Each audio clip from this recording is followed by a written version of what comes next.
हाँ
भाई कोनो मुर्गा नइखे आवत। ऊ देख मुर्गा आ रहल बा। जो छीन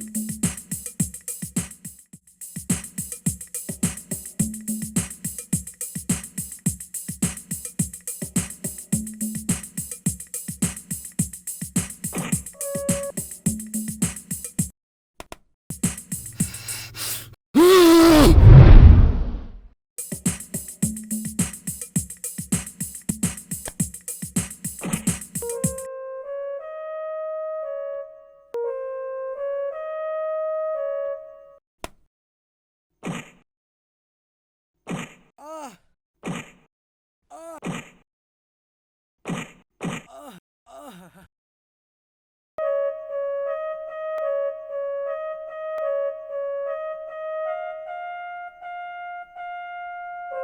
भैया का हाथ ना हथौड़ा बा, जब पड़ेला ना तब फट जाला।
बेटवा शिव कुर्सी लावा राज आएगा।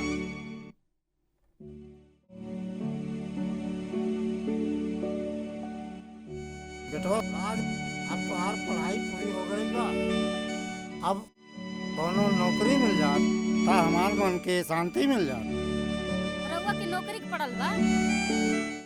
यहाँ रसोई में काम करत करत हमारा हालत खराब हो जाता। जब घर में केहू नहीं खे ता रसोई के काम के करी। वो तो हमहू कहत बानी, बहुरिया आ जाई त रसोई के काम में हाथ बटाई। ठीक बा, कोनो अच्छी सी लड़की देख के राज के ब्याह कर दिल जाई। ना बाबूजी, जब तक हमारी नौकरी ना लग जाए हम शादी ना करब।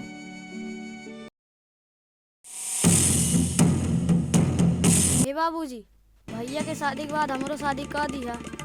अबे चुप, का कह रहल बाड़े?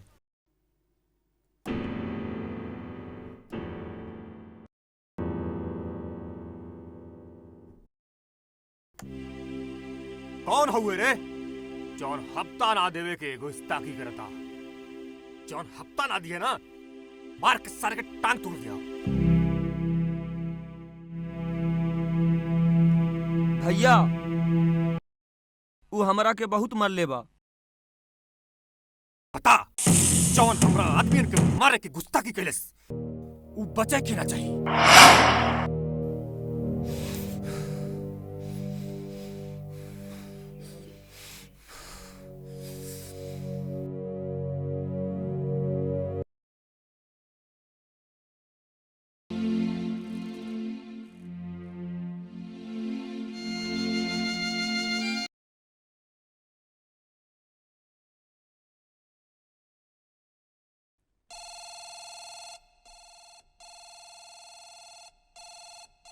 हेलो।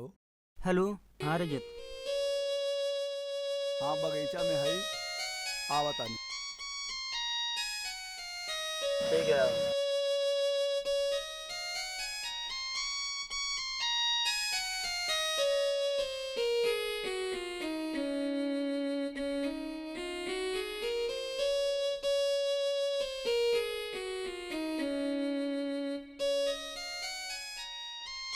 अरे रजत तू आ गईला, बैठा। का बात बा भाई, बोला काहे खातिर बुलौले बाड़ा? अरे भाई, हमार माई और बाबू हमार शादी करल चाहताड़े। का? अरे यार, ये से बढ़ के खुशी के बात का हो सकेला? जो तोहार माई बाबूजी तोहार शादी करल चाहता रे। हम शादी करके मुसीबत में पड़ जाए। का कहला? हमार माना तो माई बाबूजी के रहते शादी कर ला। और हाँ, तोहरा शादी में ना हम खूब डांस करा। सुन भाई, तू कुछ ऐसा करा कि हमारी शादी रुक जाए।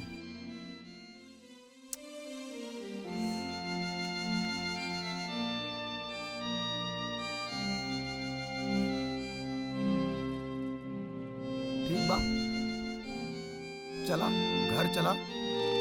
हम काले तोरे घर आवत आनी और तोरा बाबूजी से बात करब। चला।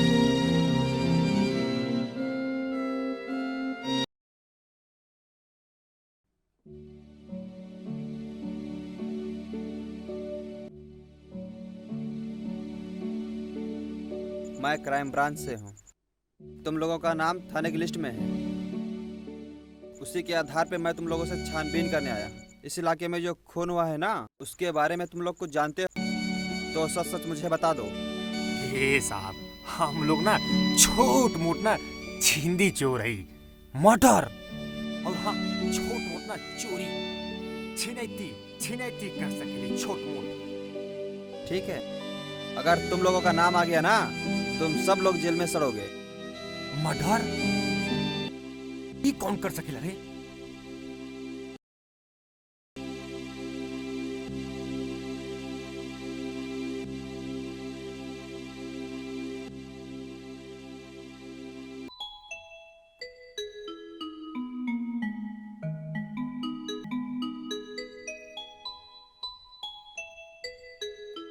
नमस्ते। खुश रहा खुश रहा।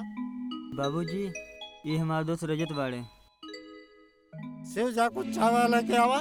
लेके आवत आनी बाबूजी। बाबूजी, माँ जी के किचन के काम काहे नहीं के छुड़ा दे? वो कैसे? इहो हमनिए के बतावे के पड़ी। हाँ हाँ बतावा। राज के शादी कई के। हाँ यहू ठीक बा। देखा बाबूजी, राज के शादी हो जाई, माँ जी के परेशानी खत्म हो जाई, पर शादी के बाद राज के परेशानी बढ़ जाई। वैसे राज की नौकरियों नहीं खेबा। ई तो बात बा। का ठीक बजी, बेटवा के शादी होई तो होई। हाँ माँ जी, हमहू चाहता नहीं कि राज के शादी हो जाए। तू चुप रहा।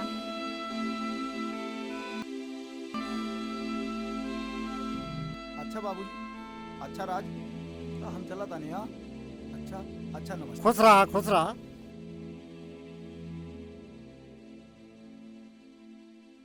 बाबूजी, भैया के शादी में हम तो हवे डांस करब। हाँ हाँ करिया करिया।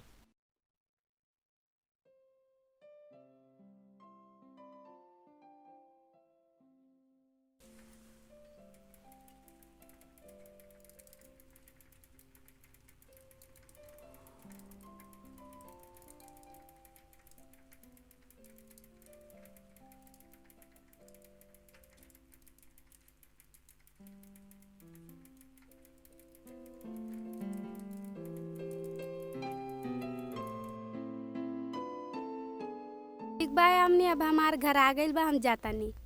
बाय।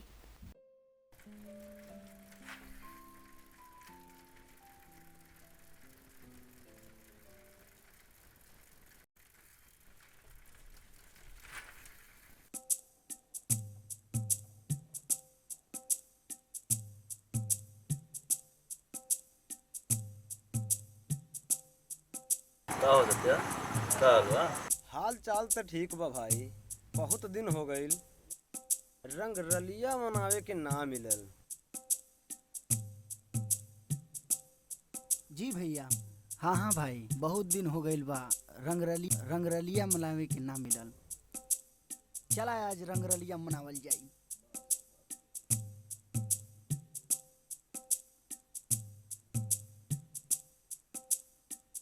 हाय देखा भैया कितना टेंच माल आवतिया।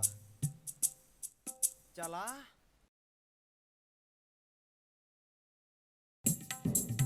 आओ देखा भैया।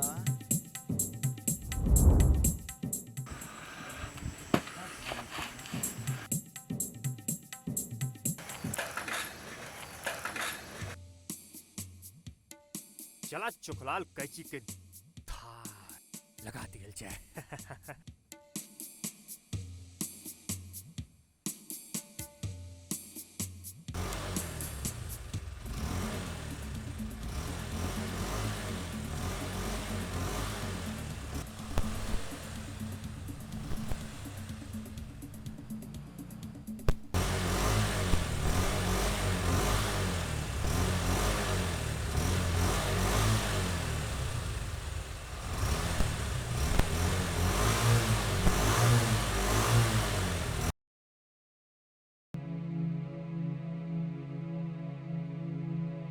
रुको रुको रुको रुको रुको। सुंदर लड़की है भैया, आराम से चला चला।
आई दिखाओ, आई हीरोइन हीरो से चिपक गई। अब हुई कमाल। देख भाई, ये हमार मालविया, चुपचाप चल जो, नाता बहुत बुरा हो जाए। ए भाई, हम कहाँ कहा थे? ये हमारा मानत दिया, ले जाए करा के।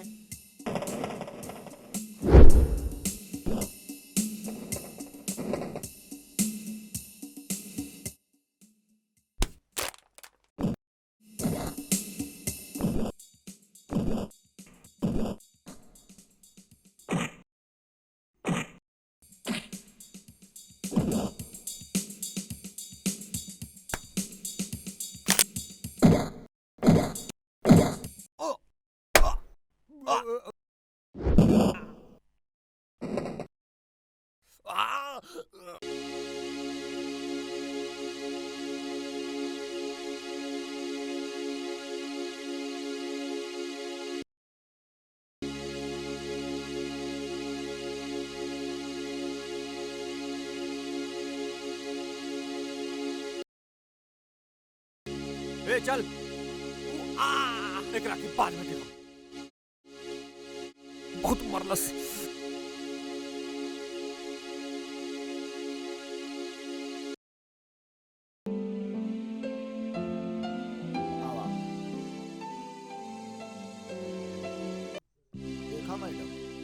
जब ऐसे बिना तोपे चलबू तो कौनो ना कौनो कौआ मररा के ठोर मरबे करी। बुझलू कि ना? और अभी है चाहब कि जब भी तोरा से मुलाकात हो तो ऐसन कपड़ा में ना हो। ठीक बा? घर जा।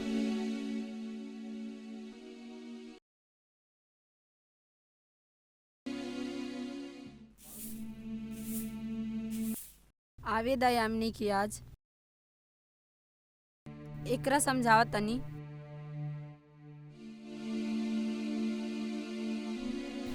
यामिनी हमारा आलू बिटिया माई साइकिल चलावे चल गई रानी। ठीक बा बिटिया, तोहरा के नइखे पता, जब तक तू घर ना आ जालू हमार जी घबरात रहेला। माई तू चिंता जिन करा, अब तू जवन कहबू उहे हम करब। देखा बिटिया, एक बात हमरा के रात दिन खाए जात बा। का माई? हमके तोहरा हाथ पीला करे के बा, कब कर पाई? ओहो माई। चला बिटिया खाना खाइला।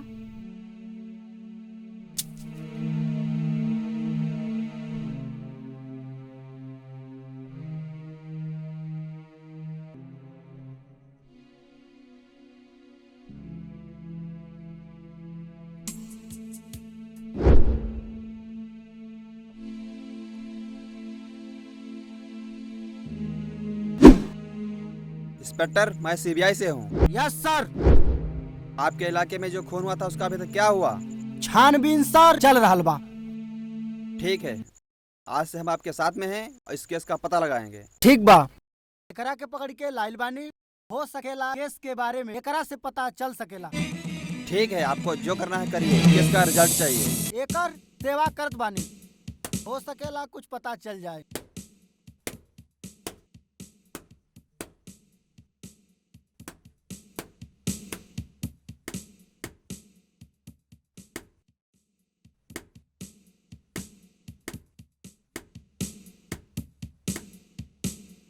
सच्चाई बता दे, ना तो देख डंडा घुसेड़ के मारम। ना मालूम बा? ले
खा जाई। देखा ही लइकन के फिदरत बा, लइकी देखते ही फिदा हो जाला।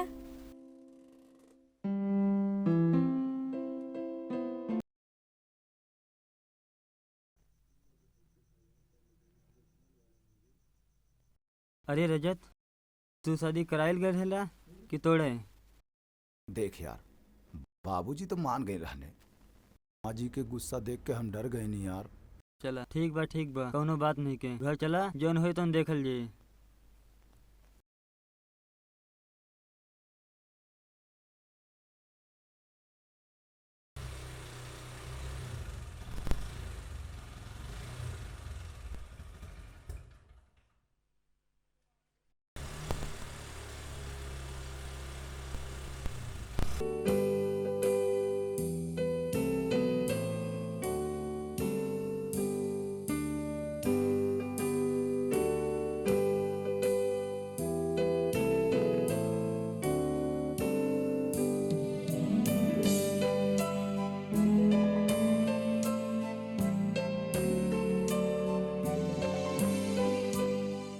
हेमा तू एहिजा अचानक? बहुत दिन हो गए सोचली चली घूम आई। बिटिया पानी लेके आवा। लाई माँ जी। जल्दी लावा।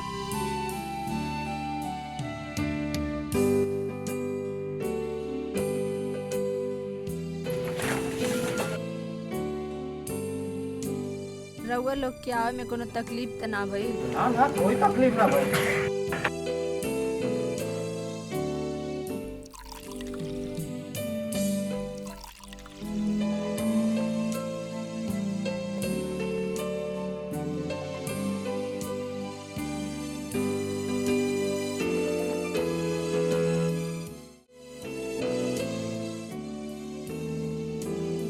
सरिता राउर बिटिया बड़ी सुंदर बिया। या हमार बिटिया बा चाहे बेटवा, या हमार बुढ़ापे का सहारा बा। सरिता काहे ना हम लोग रिश्तेदार बन जाई? का मतलब? मतलब हम बतावता नहीं। आपन बिटिया के ब्याह हमार बेटवा संग कर दा। ई बा हमार बेटवा के फोटो। इतना बड़ा नीमन फोटो बा, इससे बढ़ के खुशी के बात का हो सकेला? जी हमार बिटिया राउर के घर चली जाई। तो ठीक बा, अब हम लोग चलत बा।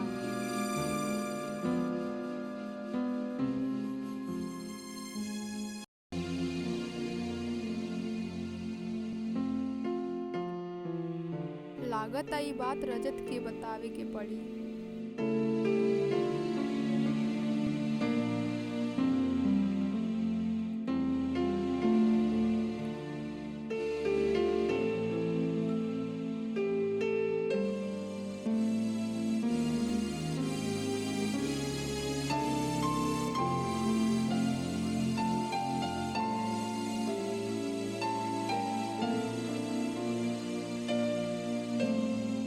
रजत, रजत।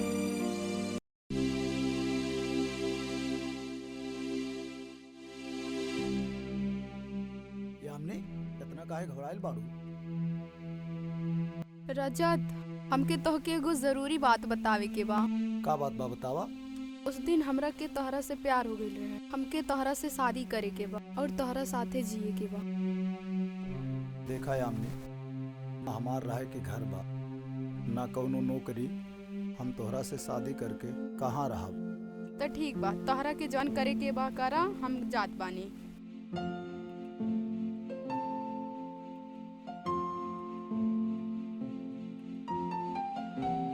यामिनी, हमार परेशानी समझे की कोशिश करा। रही बात शादी की, तो हम कौनो उपाय कर दवानी।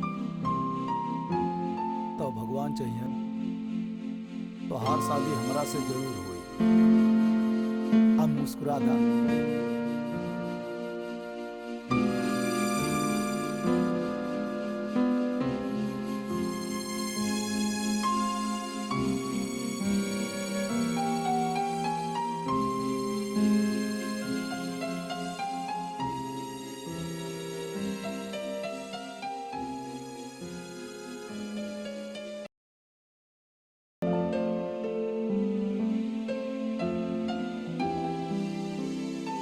यामिनी काहे घबराइल बाड़ू?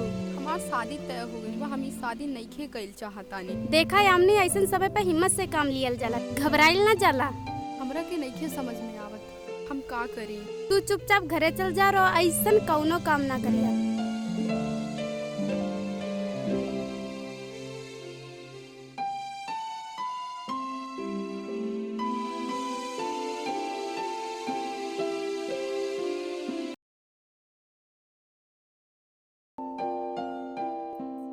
लड़की पसंद बा? बढ़िया बा। बढ़िया।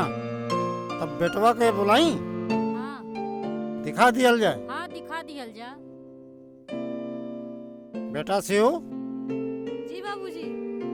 राज के बुलावा। भैया बाबूजी बुलाओ तड़े। राज देखा, ई लड़की तोहार बिहाए के खातिर देखले बानी। देखा ई पसंद बा कि नहीं?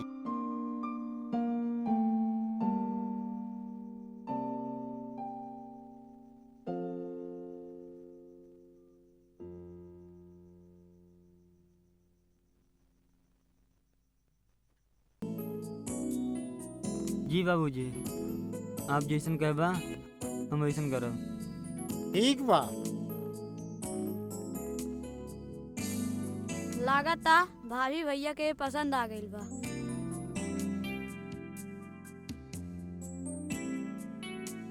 हाँ हाँ। ये भाई कल रात की शादी बा, शादी में खूब धमाल मचाल जाए। हाँ भाई, धमाल तो होवे करी, खूब डांस उन जम के करी। ठीक बा।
ना ई ना हो सकेला, तू हमरा से दूरे रहा।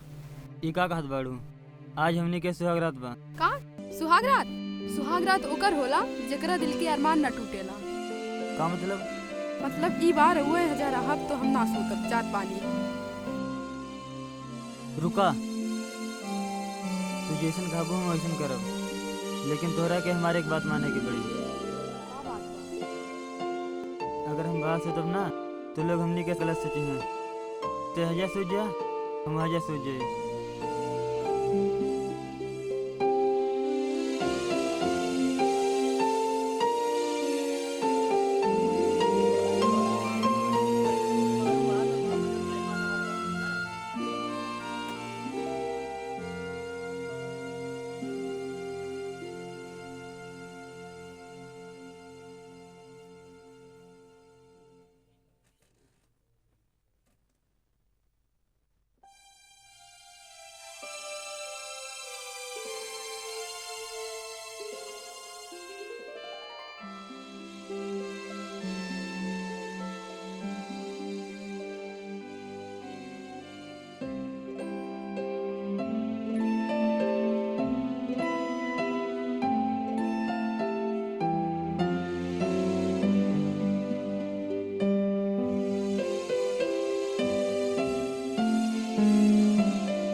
का बात बा?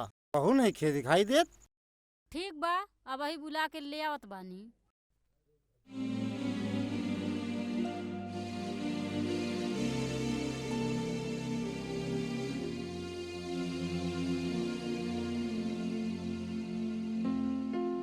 बहू, बहू, बहू, बहू।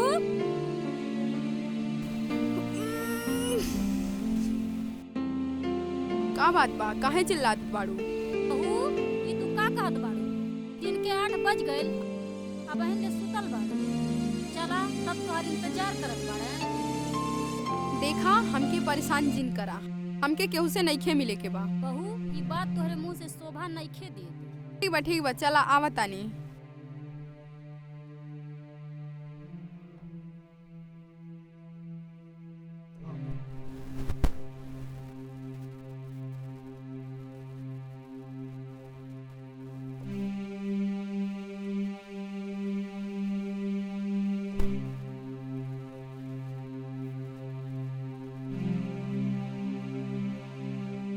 का बात बा? काहे खातिर बुलौला हा? ई का कहत बाड़ू? कोनो काम बता बतावा, न त जात बानी हम।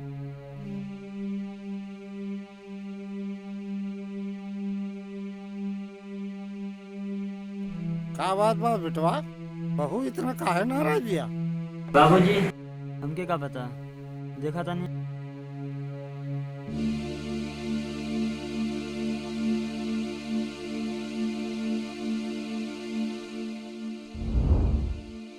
इतना सा बा, कम से कम हमार ना तो हमार बाबूजी का तो ख्याल करा।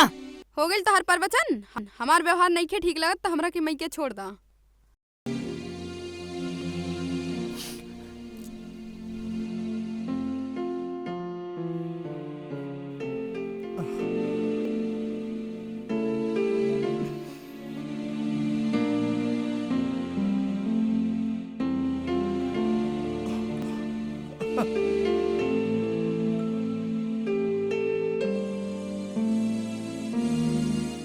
यामिनी, जब तोहरा के ऐसे करे के रहा, काहे के हमरे दिल में प्यार जगौलू।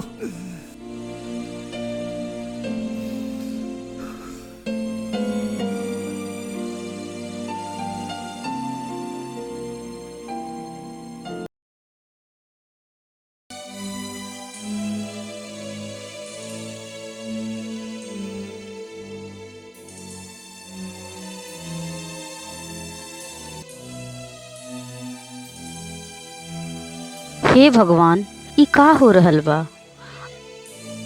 ऐसन बहू दिहला कि बुढ़ापा में हमरा के बर्तन माजे के पड़ेला।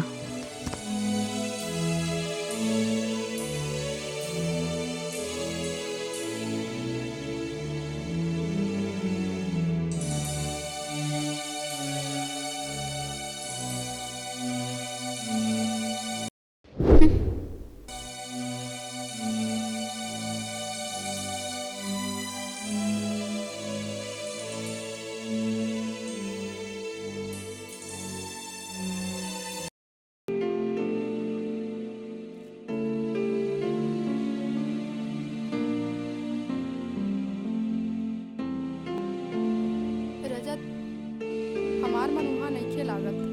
काहे? यार कैसे रहब तोहरे बिना? तू तोहार घर बा, तू अपना घरे रहे के कोशिश कर और हमरा के भूल जा। यही में हमार और तोहार भलाई बा। हमार का बा, तोहरा जैसन देख के केहू से शादी कर ले। रजत, हमार मन वहाँ नइखे लागत।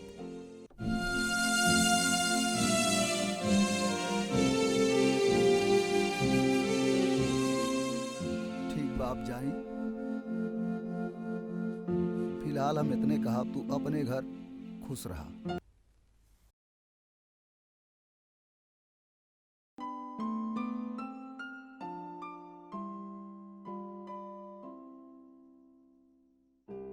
यामिनी, यहाँ आवा।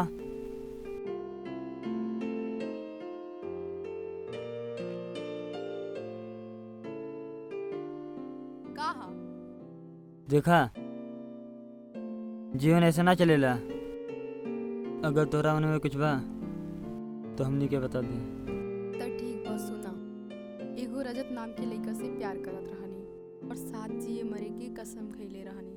उसी बीच हमार शादी तोहरा से हो गई। बतावा हम का करी? ठीक बा, जाता नहीं।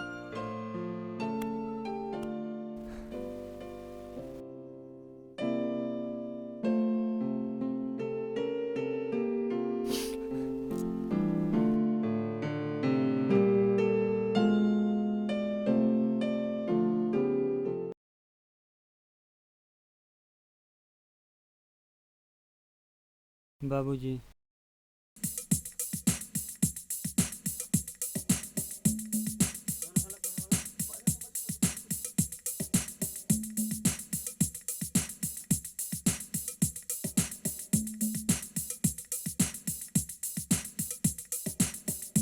बेटवा, अब तू ही बतावा का करे के चाहिए। हम जैसन कहा तानी वैसन करा। ठीक बा।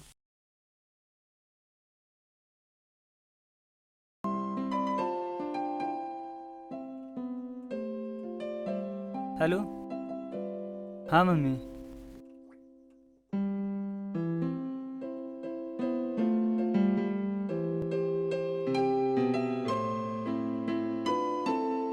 चला ठीक बा, कौनो बात नहीं।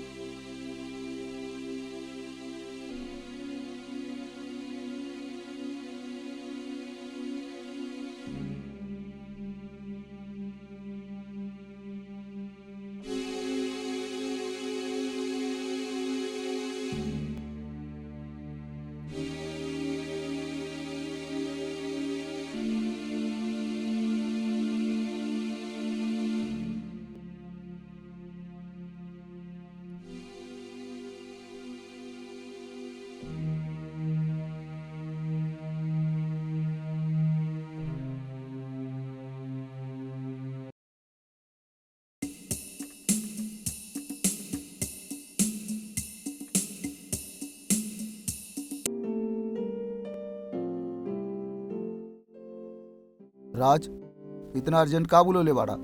और ये पूरा परिवार के साथ बात कुछ समझ में ना आई। रजत, हमरा के तोरा से एगो जरूरी बात करे के बा।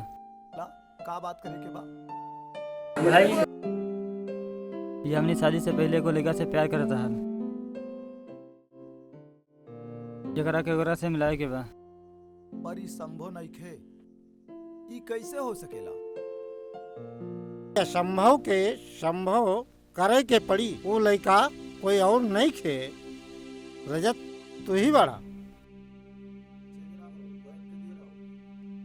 भाई ये हमने तोहार प्यार बा, तू ये करा के ले जा। ठीक बा बाबूजी, रउआ के जो फैसला बा वो हमने के मंजूर बा। चला।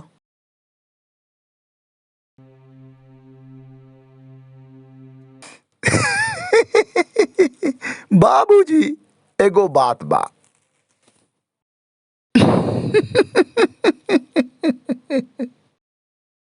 यामिनी जी, जब रउआ के हमरा से इतना प्यार रहल, ई शादी काहे कैली? और हाँ, बंद कराई प्यार के खेल तमाशा। रजत ई का कहत बाड़ा? कहत बानी तो सुना। तो आज के बाद राज के मुंह से ही हम नहीं खे सुनल चाहतानी कि यामिनी इस शादी से खुश नहीं खे। जो कुछ जाने अनजाने में भइल ओकरा के भूल के अपन जिंदगी जिया। नमस्ते बाबूजी, चलतानी।